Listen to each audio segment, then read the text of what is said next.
And we're going to invite into the program Mike Mayo, Wells Fargo Managing Director and Senior Research Analyst, to discuss why the banks may actually be a good investment right now. Good to see you, Mike. And I got to start with where we left off with Sheila Bair. I mean, she was just setting up a scenario where some banks have exposure to collateralized loan obligations, which may make them not such a great investment. How do you respond to that?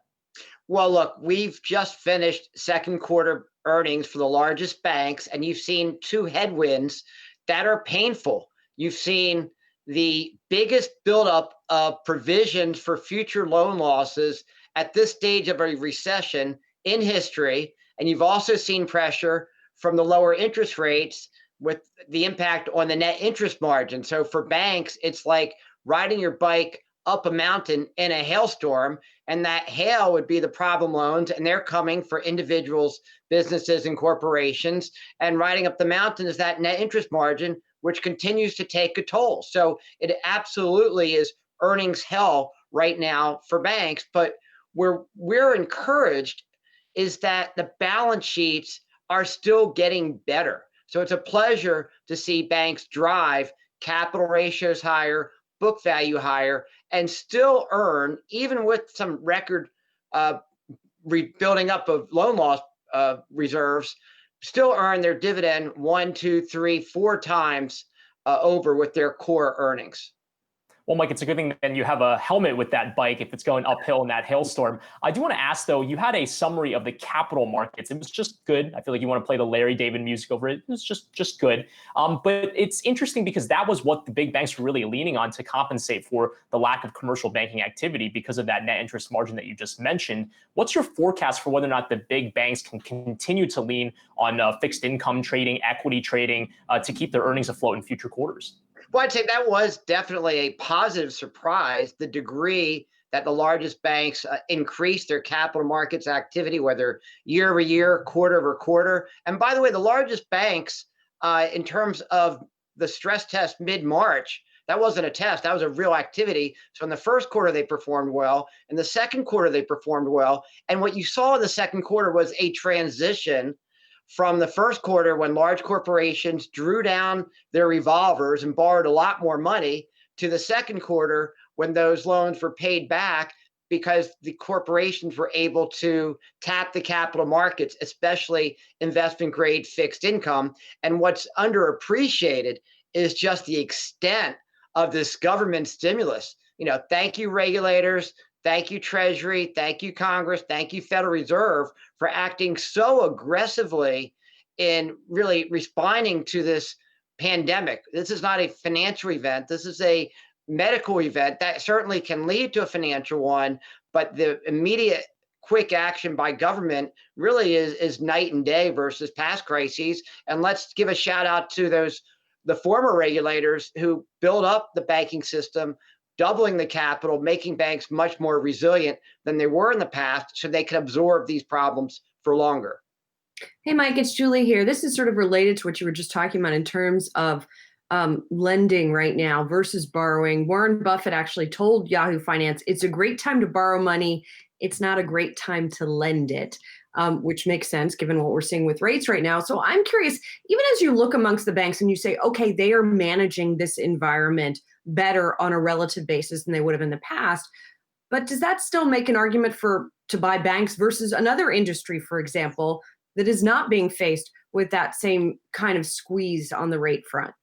Well, let's recognize this for what it is. These are sobering times.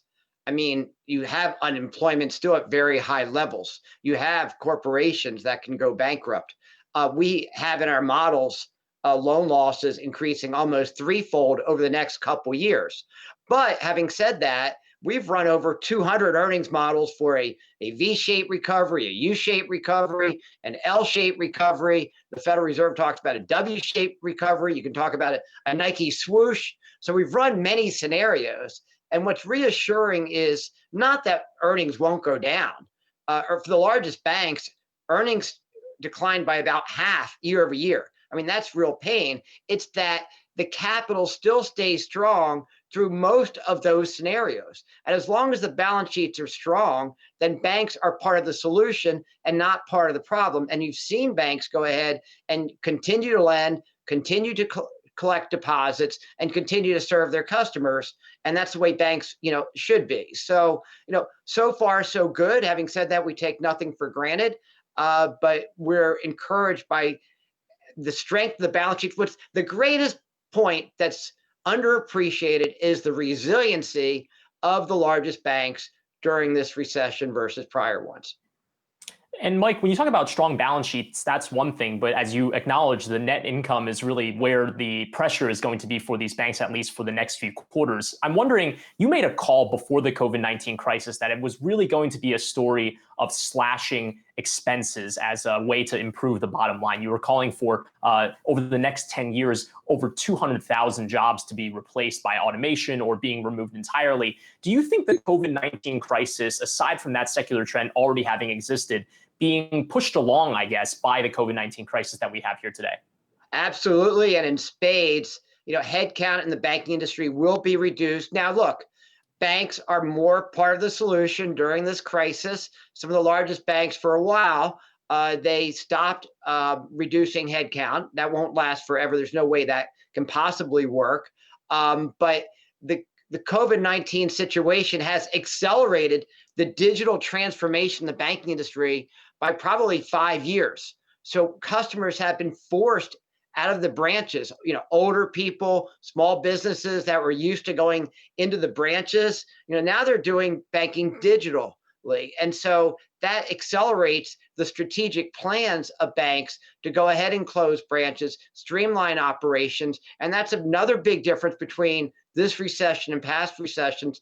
The banking industry is much more efficient and probably likely to continue to keep that pressure on expenses. Having said that, the one area that we find banks still wanting to invest in is technology. So that theme still applies in spades. All right, Mike Mayo is Wells Fargo Managing Director, Senior Research Analyst. And just want to point out that Citi, Bank of America, Wells Fargo, Goldman Sachs, and JP Morgan all trading down right now, but not necessarily based on our discussion. Mike, thank you very much.